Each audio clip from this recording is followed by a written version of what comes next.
J'ai évoqué très rapidement l'acronyme JDBC lorsque je vous ai parlé de driver JDBC. JDBC est l'acronyme de Java Database Connectivity.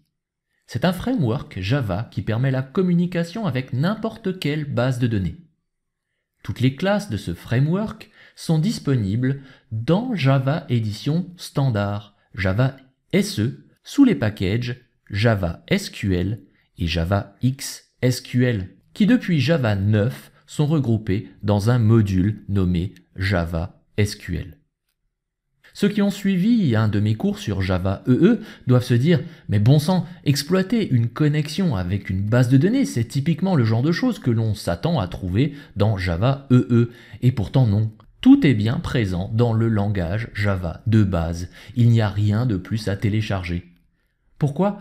Eh bien tout ça c'est historique. Le besoin de connexion à une base de données existe depuis les débuts de Java, alors que Java EE était encore un concept chez Sun Microsystems.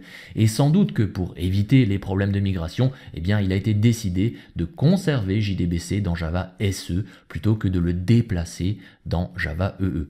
Alors vous le savez, avec JDBC il va falloir exprimer l'emplacement du serveur dans une chaîne de caractères sous forme d'URL dont le format est un petit peu particulier et spécifique au serveur.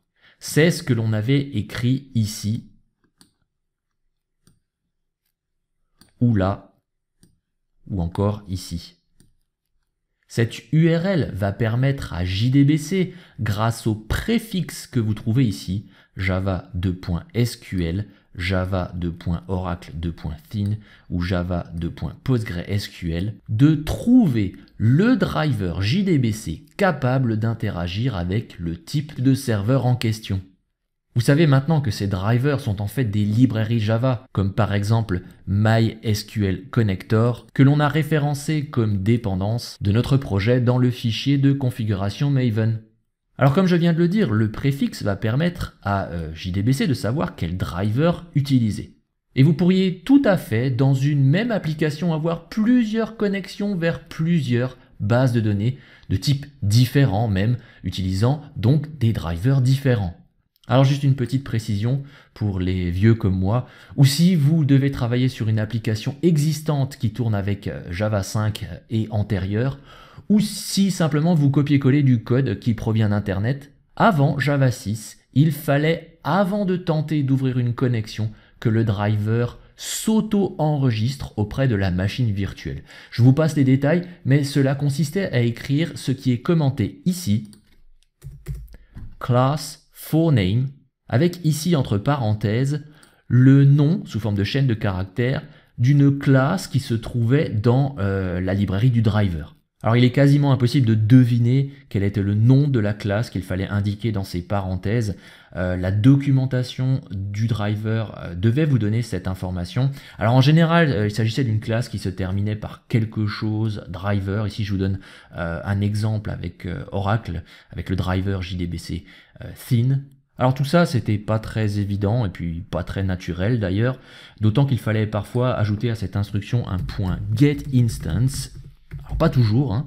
Et puis que ce forName génère en plus un class notFound exception qu'il faut rajouter ici dans un bloc catch.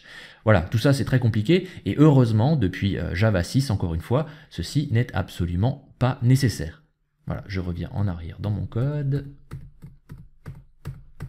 Alors dans cette URL dont je vous parlais tout à l'heure, il n'y a pas que le préfixe, hein, il n'y a pas que jdbc2.mysql ou jdbc oracle thin ou jdbc postgresql.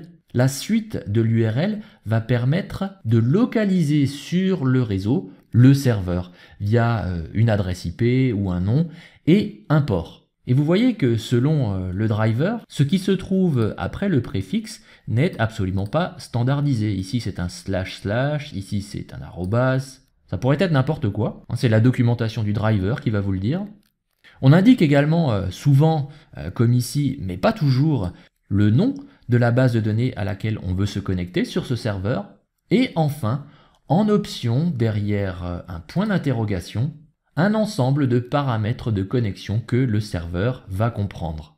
Et enfin, pour se connecter, on va avoir besoin d'un login et d'un mot de passe, comme dans mon exemple, coursDB. Alors juste une dernière chose pour conclure avec ce sujet.